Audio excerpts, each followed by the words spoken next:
It's easy to look around and notice everything wrong in your city. In this podcast by Every Neighborhood Partnership, join Grace and Andrew as they invite friends, activists, pastors, leaders, and city workers to discover what's good in the neighborhood. Join us for insightful conversations that will encourage you to see your city and its people in a new way.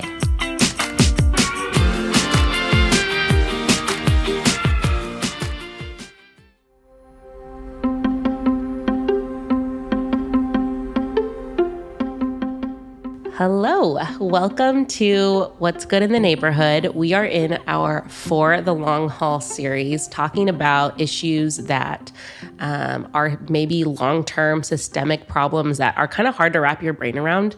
And we're talking to people that have committed to these long-term problems for the long run. So today on the podcast, we are talking to Tumani Heights and Richard Burrell, and we're discussing the larger topic of homeless and foster youth. So youth in crisis, really.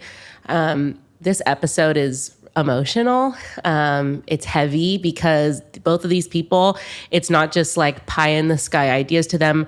They're on the ground. They're living it. They have relationships with families and kids. And so, for this episode, we talk about the things that are current problems for those families, how we create equitable resources for those families and for those kids, and how we can also just provide safe, consistent environments for them. So stay with us.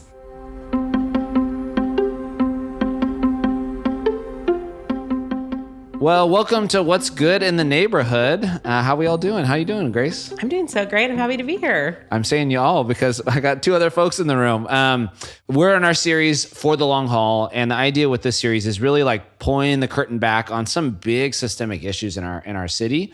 And we are going to be diving into homelessness, housing issues, and then we kind of had this umbrella topic of like youth in crisis. EMP works alongside and sees youth in crisis. And we also know we have some amazing partners who operate in that space. And so we wanted to bring them on. So today joining with us is Richard Burrell and Tumani Heights. Glad to have you all here. Thank you for having us. Yes, thank you. Cool. I'll give a little context, and then I'd love you to do a deeper intro. Who are you? Kind of how'd you get where you're at? But Richard Burrell is the founder of Live Again Fresno. They're an amazing organization who I've actually got to watch grow. And even as EMP has grown, we've kind of done it alongside each other in some ways, but is working along the Parkway, kind of, if you think of 99 Belmont area, and serving youth, the families, really holistic development in that community.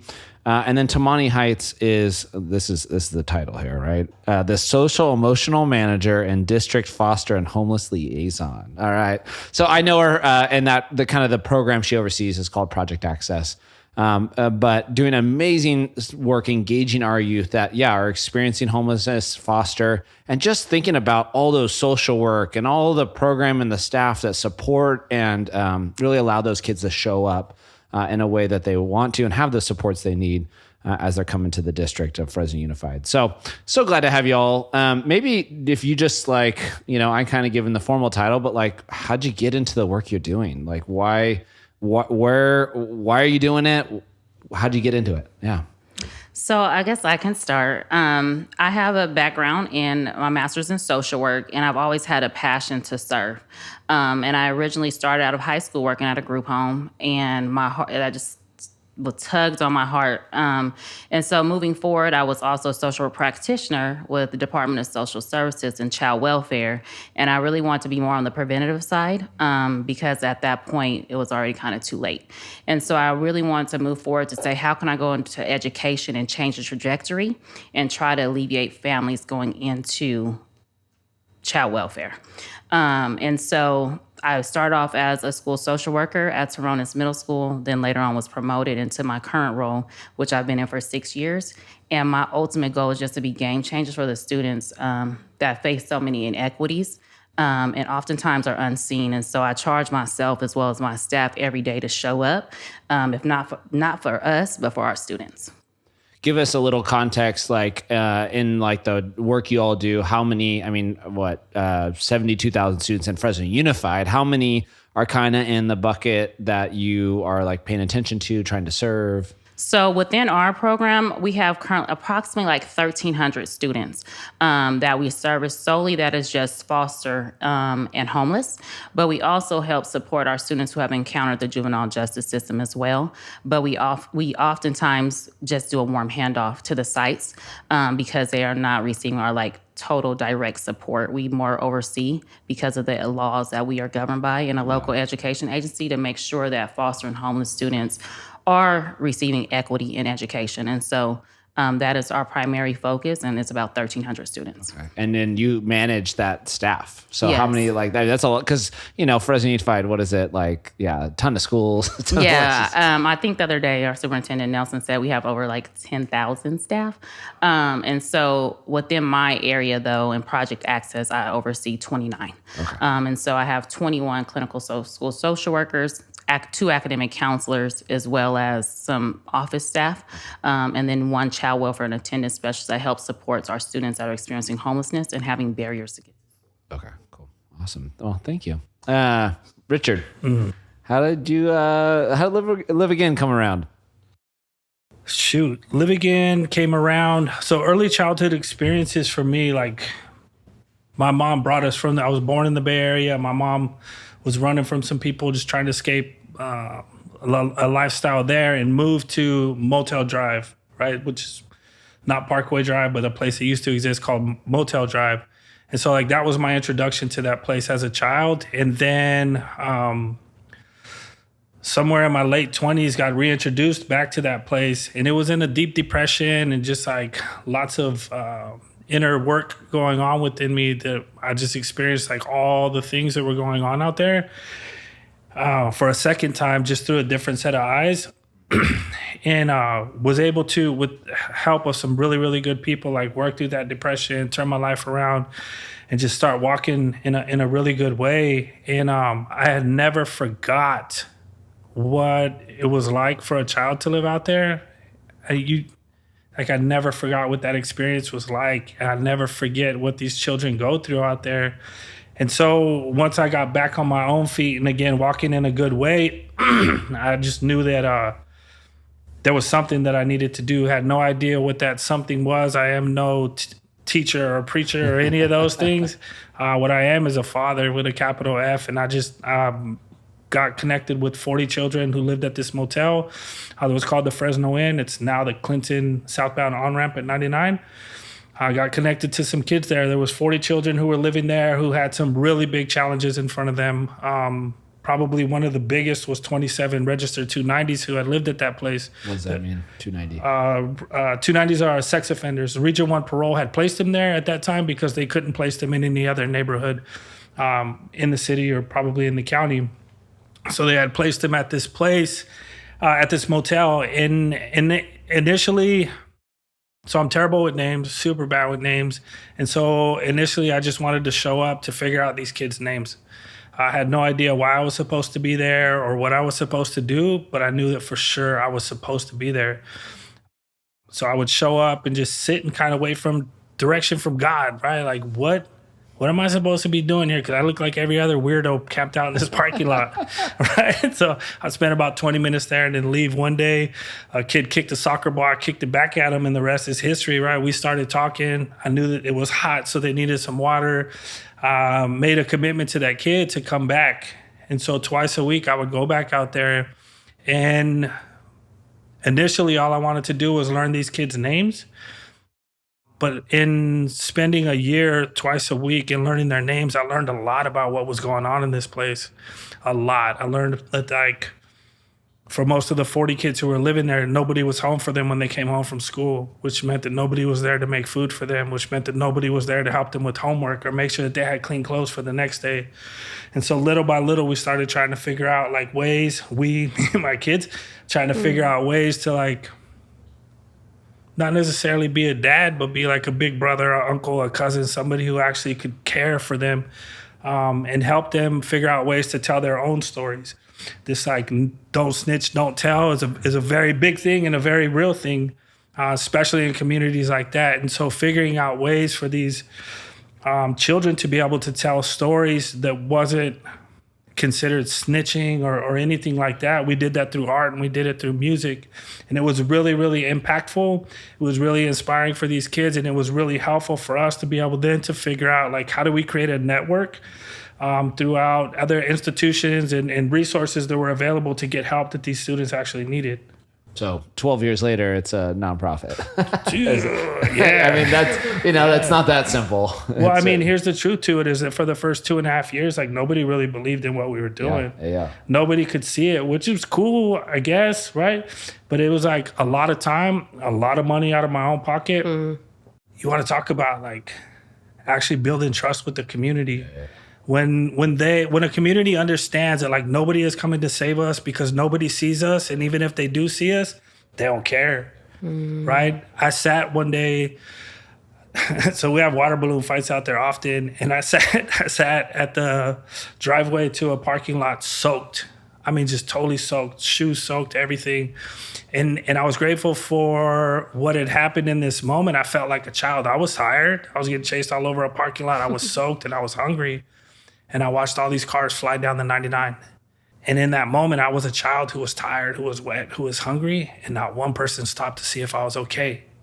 And I shook that off and was just like, wow, what an experience. And so for grandmothers and mothers, children, and now a lot of dads are getting involved from that community to understand that, like, 12 years ago when nobody would hear our voice, even if I believed at that time my voice mattered, nobody would hear us. No one saw us. Yeah, the trust and the community buy-in now is just magnified so much greater, I believe, because of those early years. Yeah. People talk about the breakdown of the nuclear family, or like an issue of fatherlessness, or like we don't have like intact family systems anymore. What do you think that means, / is it true? Or is there a factor that maybe people don't consider when they look at kids in crisis, the foster care system? Maybe they just don't have eyes for it because they're not on the ground like y'all are. Yeah, help us understand what's broken in our systems that leads to what we see with the youth. I am a huge fan of Tumani and her team and all the amazing work that they do. So if you want to start this off. Sure. Honestly, I feel wholeheartedly that there's multiple things that is broken that helps evolve the lack of a nuclear family. Do we see it more every day that there's a single family household? But I think that because of that, oftentimes the families that we're servicing that are in foster care or experiencing homelessness, it's generational. Unfortunately. And so if somebody is not there to help walk alongside them, like Richard and Live Again Fresno, or like myself and my team, to really show them that you can make other decisions, we're going to continue to see that repetitive cycle, honestly. And I feel like until we're charging ourselves to change the trajectory for our students and allow them to not be unseen and let them know that you are noticed and you do matter, we're going to continue to see that broken cycle of like single family homes. But one thing I can say more often is we're seeing that oftentimes when we say single family homes, we're just thinking about a mother. And oftentimes, we service a lot of single fathers too. And I don't want that to go unnoticed. It's more common for a mom, but we also service fathers who are just trying to figure it out, right? Because mom is nowhere to be around. And so I also want to make sure that we recognize there's a need for both. And when we recognize as a community and learn how to leverage each other to support, because we all play a part. The education system cannot do it by himself, right? We need Live Again Fresno, we need EMP to make sure that every part of that child is addressed or the family is addressed. And until we come together as a whole entity, as a system and community, we will continue to see the brokenness within our nuclear families. I don't think I got much to add to that at all. That was well said. Thank you, Tumani. I think it's really interesting that there's parts of society that have expectations that people would operate a certain way when it hasn't necessarily been modeled to them. Is that kind of what you're talking about? Absolutely. I come from a household where my parents were married, but my dad struggled with drug abuse, right? In and out of incarceration. And luckily my mom was saved and she modeled the way for me and my great grandmother. If I did not have that to know the two differences, I could have easily went the other way. And I think partially that's where my passion comes from too as well. Like, don't let anyone count you out. And just because you have experienced something, it's not your whole recipe. It's just your ingredient, right? And so for me, that's why I believe I'm charged so much to say, like, you can do something different. I was one of those children who was in a divided home, although they were married. My dad was incarcerated. And so don't let your past predict your future, right? And so until we have that, but actually are able to walk and build that trust, because our students don't trust us initially either, right? You have to show me, right? Put your money where your mouth is and show me that you're not going to give up on me. Show me that I really matter. No matter if I'm rolling my eyes, if I'm storming out your classroom, are you going to give up on me because everybody else has? And I think when they learn that we are going to be resilient and we're going to continue to press and be persistent, like Live Again 12 years later, because I remember walking Motel Drive when I first got this role 6 years ago, he wasn't where he was. But because Richard was persistent in telling the community, if you're not going to invest in it, I'm going to continue to do what I need to do for this community. Then he started having people follow him because they saw the need. But it was only because he was persistent, because he could have easily said, I don't have, nobody, Yeah, and we wouldn't be where we are today, right? And so I think because of people's persistentness and their heart is what really makes the difference. And families as well as students can recognize when you're real and when you're fake and when you're not really in it for the right reason. Yeah, thank you for that. So as you were talking right now, I was just thinking, so like my childhood was very, very different. My father had passed away when I was super young. And my mom, like she had some mental illness. She had some substance abuse issues. And at 16, she couldn't take care of me anymore. Right. So that was me out just doing whatever to like get money, to get food, for whatever.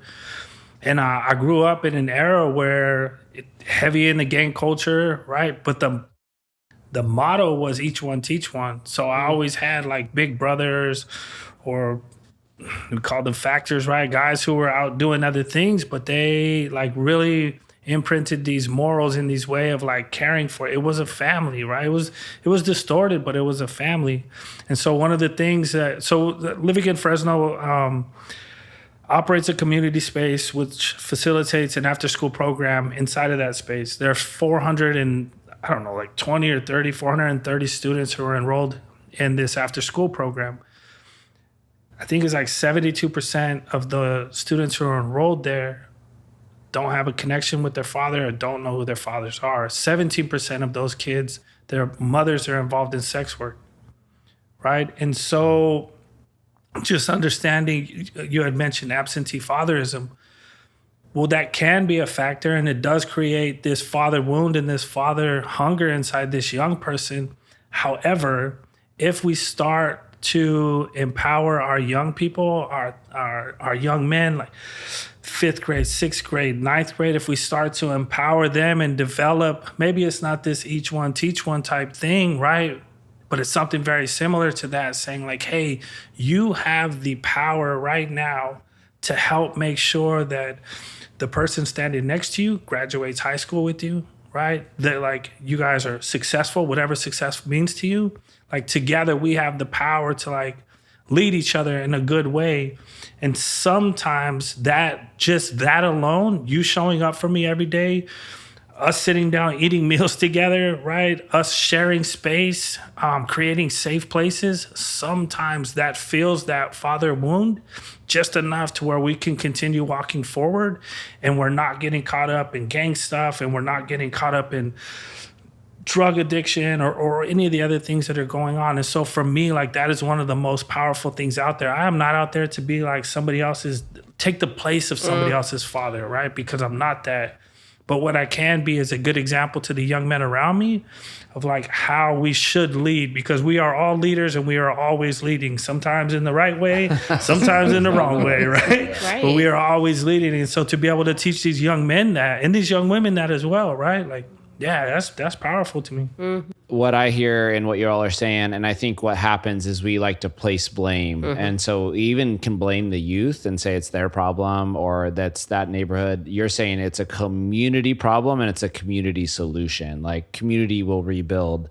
And I think like that's ultimately what we do know heals. Like tell us, as you know, EMP's been on a journey. One of our early podcasts, we had Kim Contreras on, and she talked about trauma-informed practices. I hear some of that stuff in what you're naming. What are the ways that you create safe places for kids to heal? Like, how does that happen? And maybe you have stories of like watching kids who are in crisis, but then begin to realize like, oh, I got people that love me, or I have supports, or like, how do you create that safe place for kids? So within my program, I mentioned earlier, I have 21 clinical school social workers. And so their primary role is to be assigned to various school sites and provide that intentional, contact with our students to build that trust. And then also to provide the individual and group mental health counseling for our students within a safe space, right? But before you can get to the root cause of really the trauma and addressing those barriers, it goes back to the trust. And so building that trust with our students and being in space with them more frequently, and when we say we're going to show up, making sure we show up is one way. And then we also do different transformative experiences, like we take them on college field trips. And I don't go to Fresno State. And I'm a graduate from Fresno State. But I believe they need to see something outside of their norm, right? We can't tell you we believe in you to go to UCLA, to go to UC Davis, but we never take you there. And in recognizing that due to their current living state, they may not ever get that experience, then once again, I'm charged to make sure that they get it. And so we take them on those experiences so that they can see there is something outside of Fresno. Because when you're talking about changing the narrative, sometimes just leaving your norm will help you do that, and being on your own. And so I believe transformative experiences is huge for our students, especially it's allowing them to see that, to believe in themselves, as well as recognize that there's something greater. It does seem like the district too has made some real significant investments over these last couple of years I'm seeing camps, spring break, summer, after school that like, hey, like we got to help these kids across our whole city understand what is possible. I think it's our district within these 6 years, I have seen a significant growth. And when you're talking about the community, just even within our district, initially we worked in a lot of silos. But now it's starting to recognize that it's just not Tumani's kids or your kids because you're in A4. It's still all of our children. We're just the experts within each area, right? And so then how do we cross-collaborate within our district to leverage those supports? Before we can reach out to the community, we have to first make sure that we're reaching out to each other. And so, yes, absolutely. With all the summer camps, our college and career readiness team reaches out to me, extended learning, our kids have priority.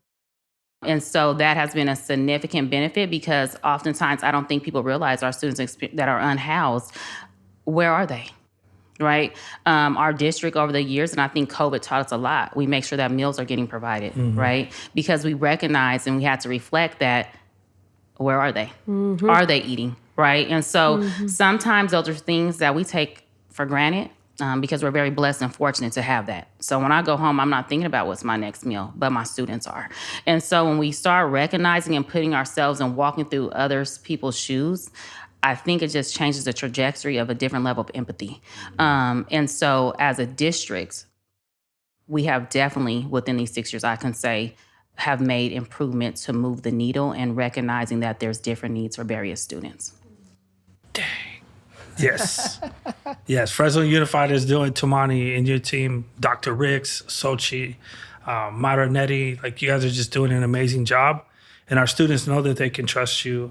For living in Fresno, it's having that community space that's centrally located in the neighborhood. And we go pick the kids up. Right? Like, that is a whole experience for them. They're getting picked up every day after school. It's no longer this survival, where's my next meal coming from? It's more like, hey, Richard, who's cooking today, right?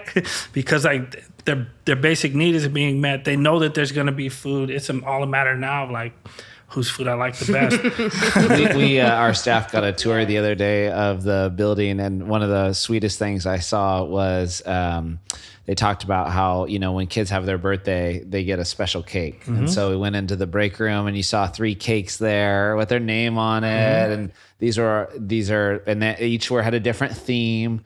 And it's like, these kids know this is if I may never have my birthday celebrated at home, but when I'm here, these people know me. They know my birthday, and I'm going to be celebrated here. Yeah. That was powerful. This Friday, thank you for that. That's all done like on purpose. Yeah. It's not just intentional, right? Like it's on purpose. And so this group of children have so many positive and not so positive opportunities going on in their neighborhood, right? Like we can't compete with the amount of money or any other things that are going on there. But what we do offer is this very pure and this very genuine sense of family. That tour, hopefully you walked down the hallway and you saw the word family, which is sacred, super sacred to us, with a bunch of our young people's pictures on it. So they know, like, this is where I belong at, right? When there's various challenges going on in the neighborhood, they know at the community center, that's not going to come into these gates, right? So that's one way to create the safe place there. But two is like we hire a lot of moms and grandmothers from the community. When it was just Richard Burrell, like if you can believe it or not, like I was able to pick up 20 kids. Parents I don't know why they trust you, but they did, right? But they did. When it was just Richard and probably Jed helping out at that time, right? Like we were able to pick, like our enrollment topped out at 25 kids. Within 45 days of hiring 3 moms and a grandmother from that community, our total enrollment was at 145. And it continues to grow because these are like I mean, who are you going to trust? Somebody from some other neighborhood? Those of you on a podcast, Richard has tattoos up to his from head to ankles. Yeah, no, they're on the top of my head, back of my head. Yeah, I ain't had short hair in a while, but they are everywhere. But yeah, these kids know, right? And so that builds trust. One, that there's people from my actual community that work here, and two, like, dang, you would actually hire my Nana to work here. You gave her a job, which is, I'm going to start crying, which is creating an income, which is helping make sure that there's food in my home, not just at the community center, right? You gave my mom a job, which means she can now buy me school clothes, so she's not out there doing whatever, trying to get money, right?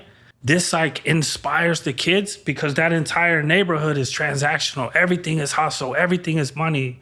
Right. So with that mindset, we do our absolute best to, like, through our partnerships with, it could be AP and neighborhood industries, and getting our young people in there to see, like, that's hustle. This is a thrift store, but there's like all these different things going on here. And then getting local businesses to open up their doors to create pathways, like the District Hair Lounge.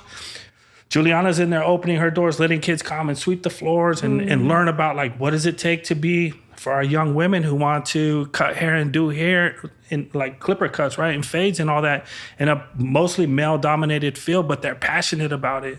So we have like local businesses willing to open up their doors and say, well, this is what it takes, right? They're going to people who want to, businesses that are set up, they're going to want to get money, or schools doing it this way. Here's the fast track to that, right?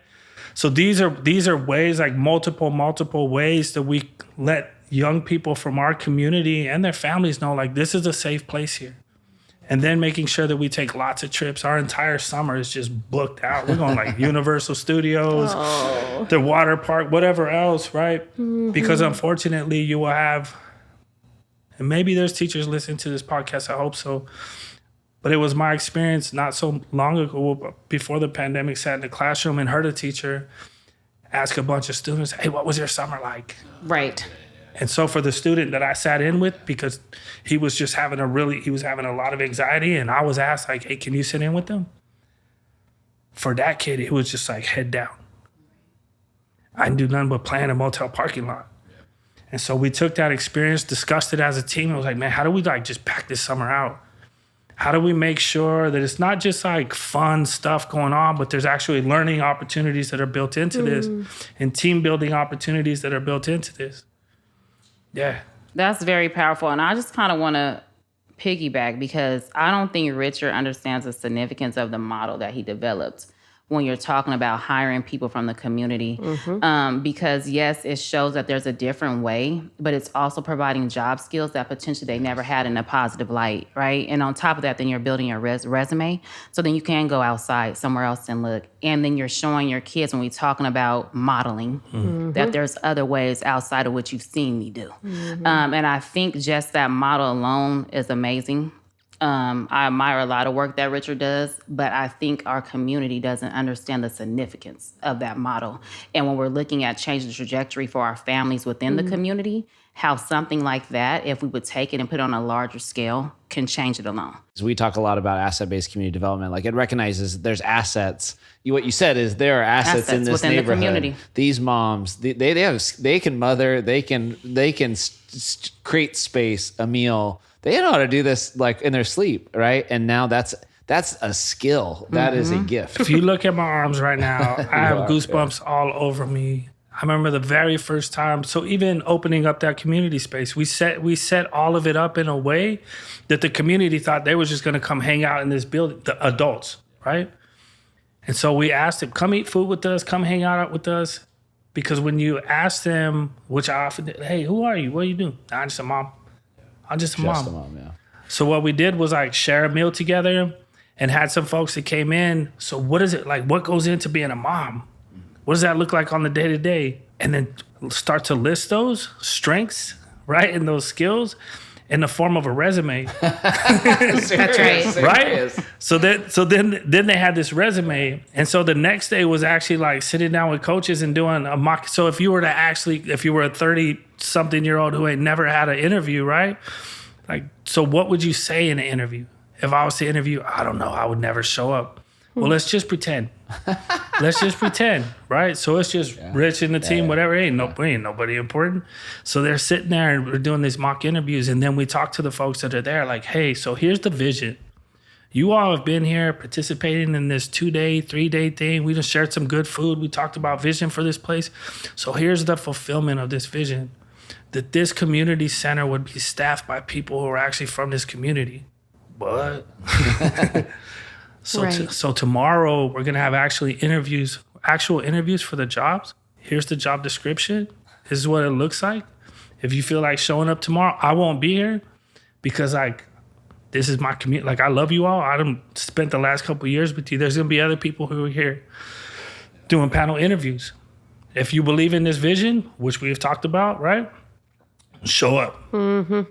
And it completely changes the narrative, smashes the ceiling for kids of like other people from other neighborhoods come down to me to serve me, as opposed to my mom, my nana, my auntie comes here, and not only does she get a job, but now like I know that that's available for me too. Like the cycle can continue instead of, other people from other places come to help. So especially on Parkway Drive, we watched this for a very, very long time, right? For over a decade, we watched this, I'll call it what it is, this parade that came through. And so it was basically folks parachuting into a neighborhood saying, I know what you need. You need some day-old bread, and you need some pastries that this store can't sell anymore, and you need Jesus, and I'm going to give it to you right here in this parking lot. And if you don't receive it today, there must be something wrong with you. Wow. And then they leave, and you see the pictures on their Facebook and their website. Talk about it. You're laughing like you don't know this, man, right? You're not wrong. Right, and we would see it on their stuff, and I never commented on it. I never said nothing, but I was like, bro, you guys don't even know what you're talking about. Well, and that's why we're talking about this subject, like of in it for the long haul, because it's easy to parachute in and do the thing and post it on your Instagram, but it's harder to stick in it when a kid rolls their eyes at you and pushes you away and doesn't want what you have to offer just to see if you're safe. And so that's a whole different ballgame. Yeah. What we've been talking, like you guys are on the ground, you're doing the thing. What shifts in systems, like upstream? Like, what is it going to take to see like change for foster youth, homeless youth, kids in crisis? What does it look like for Fresno, the city, to really start to prioritize them? Easy, simple, right? I'm thinking for a minute. I've read this question like 3 times today, and I'm thinking. I think I'll start, and then after Richard talks, I'm sure that'll help me think of some more let's things. play ping pong.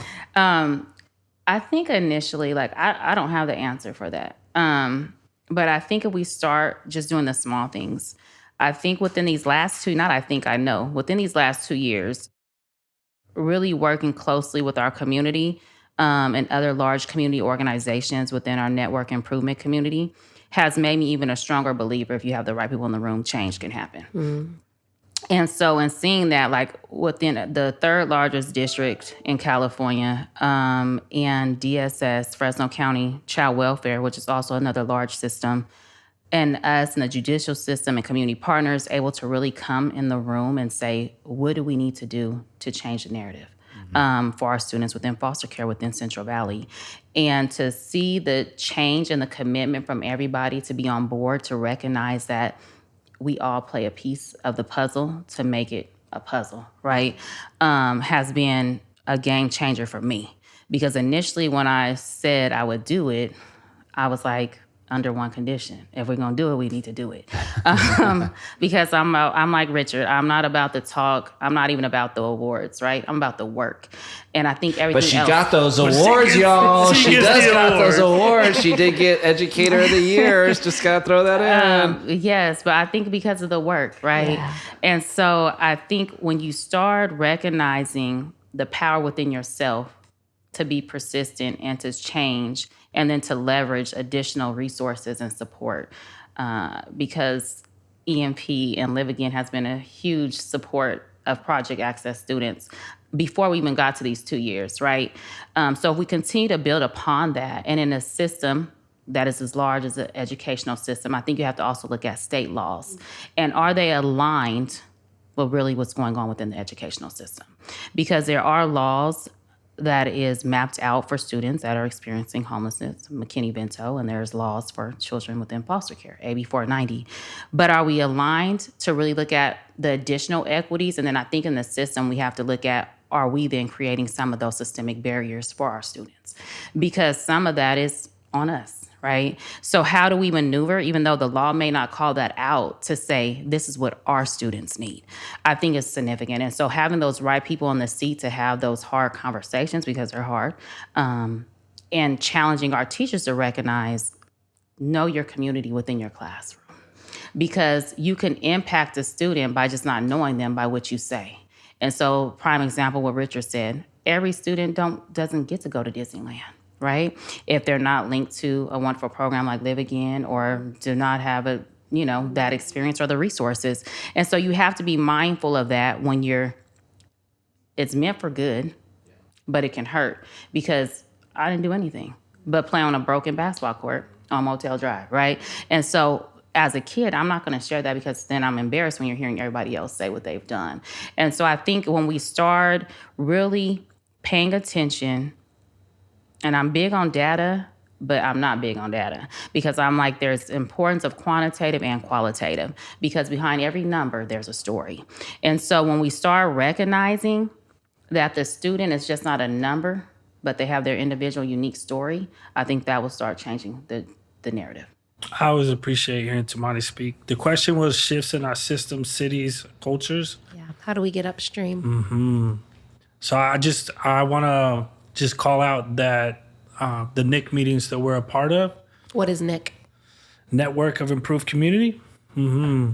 Basically, I could give my snapshot is instead of solving a problem in isolation, Project Access, Fresno Unified said, instead of just trying to fix literacy and literacy issues across our district for foster youth, let's actually get everybody that touches this foster youth in a room and see if together we can solve it. So folks that own foster homes, DSS that works with these kids, counselors, nonprofits that serve them, name it, literacy organizations, like, let's get them all in a room and say, what together could we do if we tackled this problem together? And so I've told so many people the NIC format to me is how we should solve community problems, because we don't do the best work when we're doing it in isolation. We can do good work, but we don't do the best work. And so that model is also where we all connected around foster youth literacy.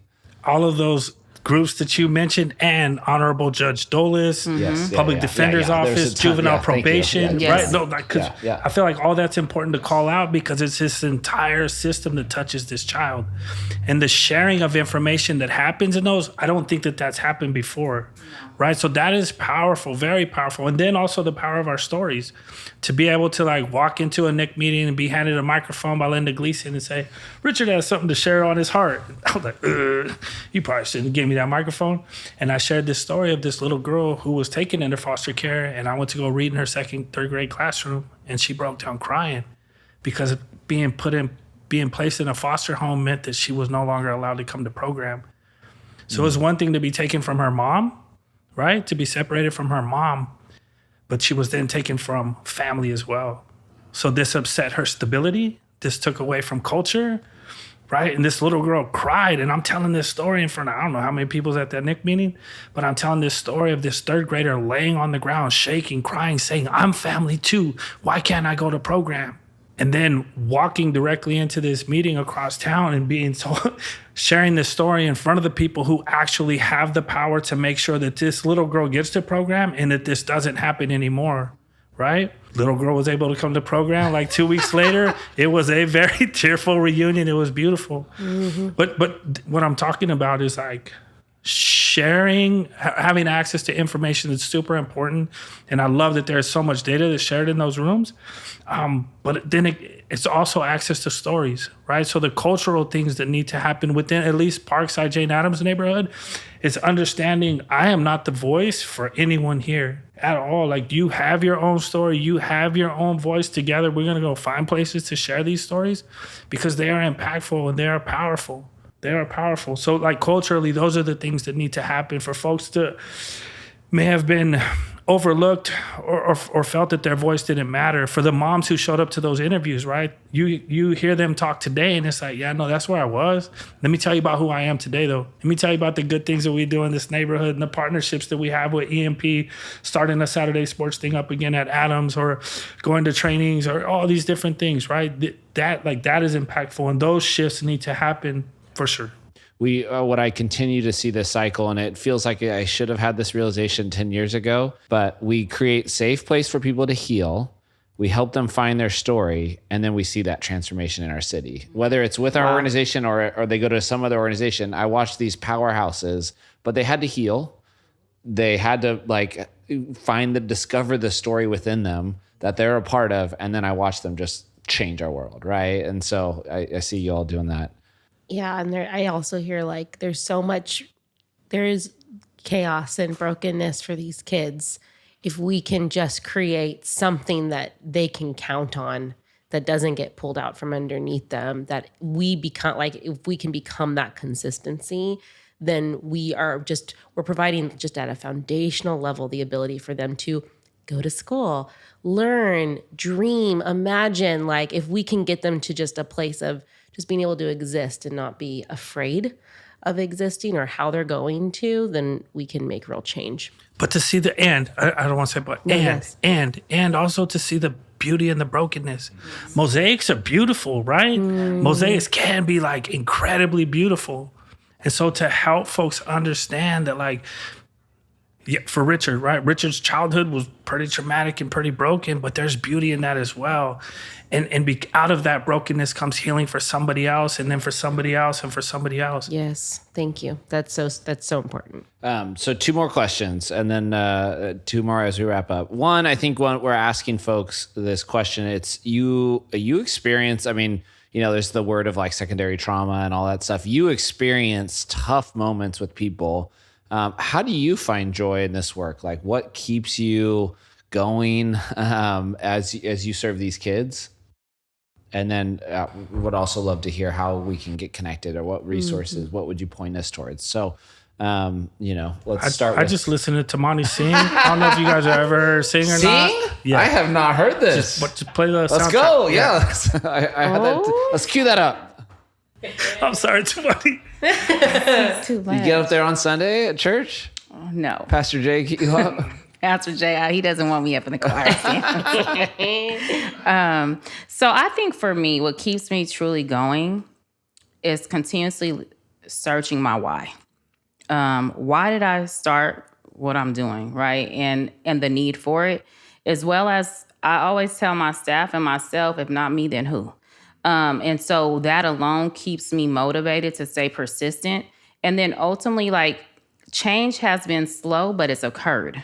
And so seeing the change and knowing that if I am not holding myself accountable or others accountable to push for equity within our educational system for the students we serve and even in the community, then who's going to do it? And so God puts certain people in charge of certain things for a reason. I truly believe that this is what I've been called to do. And so I stay motivated because it fulfills me, because I feel like I'm walking in my purpose. And I think anytime you're walking into your purpose, even on your tired days, you find the strength, right? And so for me, what keeps me motivated is knowing that and believing that I've been called to do this work. Mm-hmm.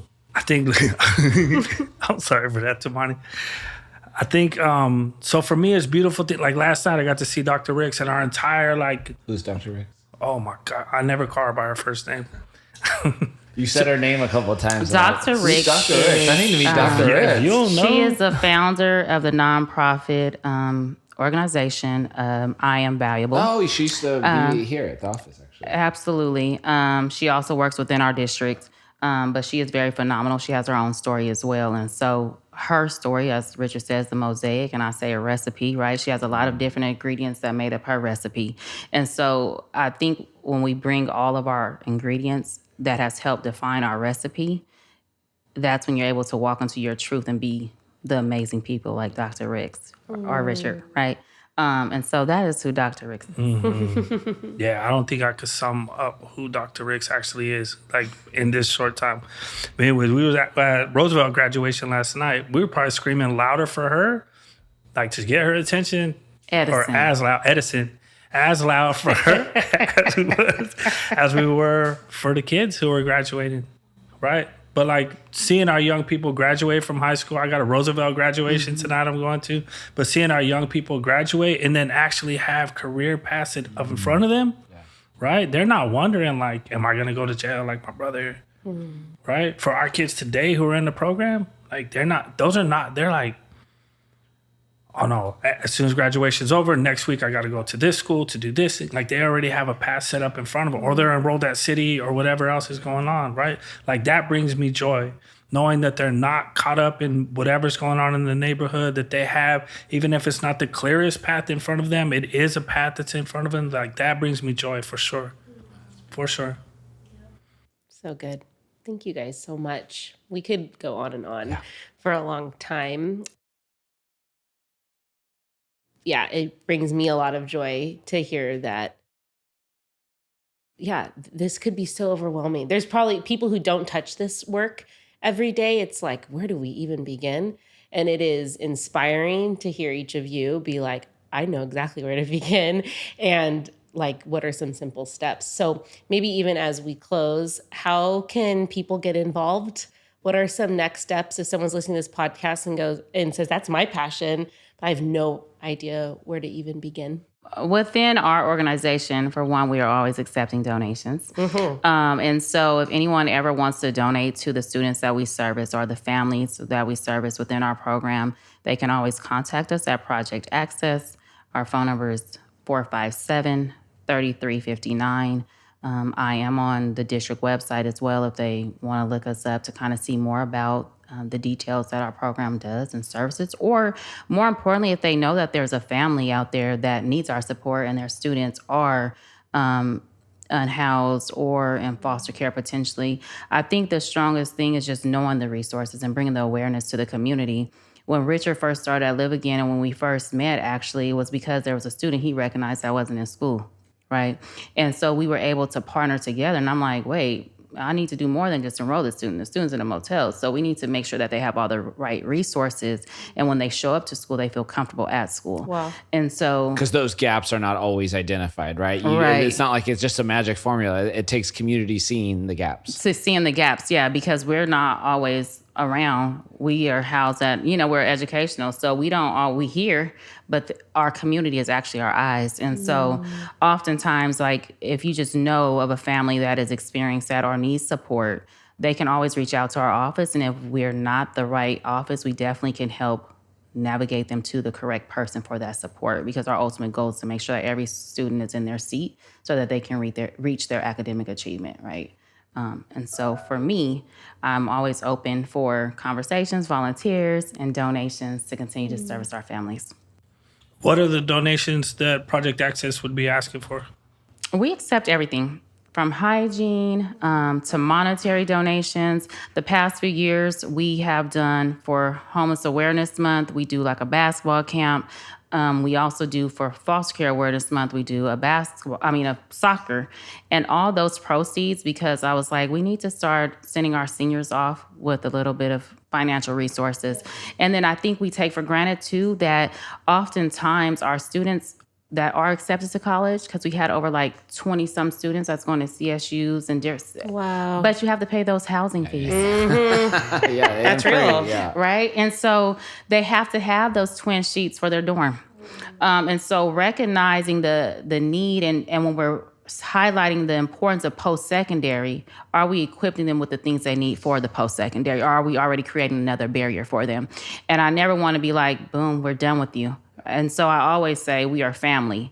So if you even at college, you can always reach back to us and we're going to try to support you the best way or link you to somebody that can support you within your college. And so we accept all kind of donations, needless to say, to make sure, because there's all levels of needs within our students.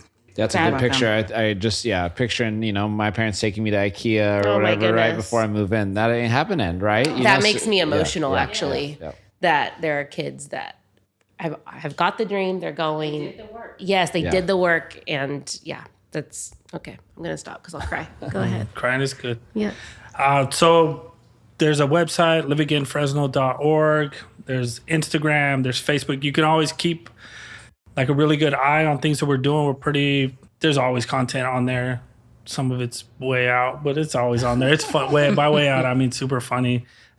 Very playful in how we like put information out there.